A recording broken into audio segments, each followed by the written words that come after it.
ஓகேவா?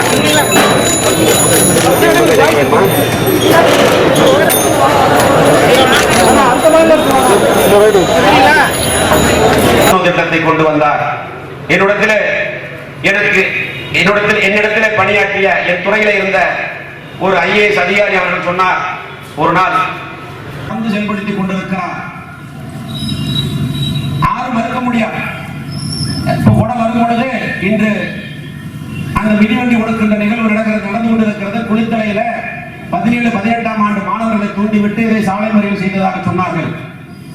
மடிக்கணினி வழங்கவில்லை. வழக்கு நீதிமன்றத்தில் இருந்ததால் அந்த ஆண்டு விடுபட்டு விட்டது.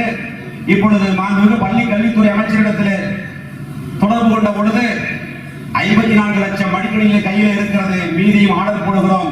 மிக விரைவில் 17, 18ஆம் ஆண்டு விடுபட்ட மாணவர்களுக்கு மடிக்கணினி வழங்கப்படும் என்று உத்தரவாதத்தை அமைச்சர் அவர்கள் கொடுத்திருக்கிறார்கள்.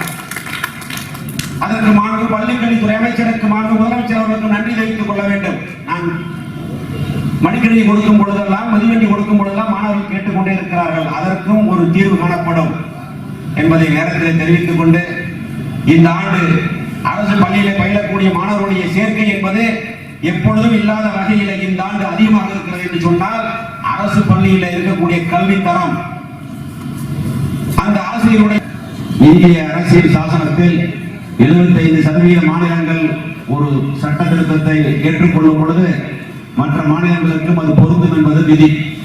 கையெழுத்தை போட்டுவிட்டு வந்துவிட்டு அன்று ஆளுங்கட்சியில் இருந்தவர்கள் சுகாதாரத்துறை இணையமைச்சர்களாக இருந்தார்கள். ஆனால் இன்று நீட் தேர்வில் மூலம் மாணவர்கள் பாதிப்பு என்று நீலிக்கண்ணீர் வடிக்கிறார்கள்.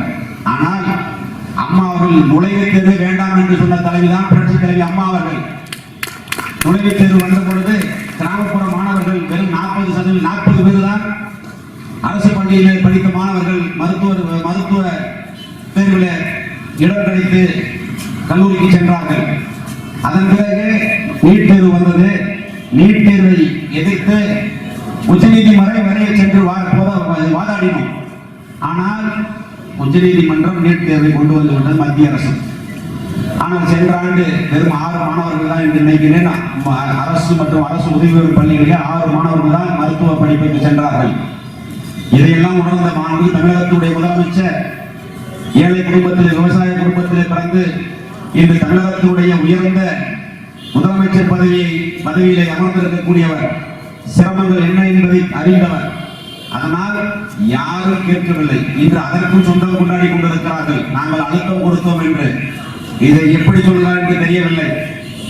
இது 10%, 5% என்றெல்லாம் விவாதங்கள் நடைபெற்ற பொழுது 5% என்று சொன்னார்கள். ஆனால் முதலமைச்சர் 7.5% உள்ஒதுக்கீடை கொடுத்து வரும் ஆண்டில கிட்டத்தட்ட 500 மாணவர்கள் மருத்துவ கல்வி பயிலுவதற்கு வழிவகை செய்து கொடுத்த முதலமைச்சர் எடப்பாடியார்.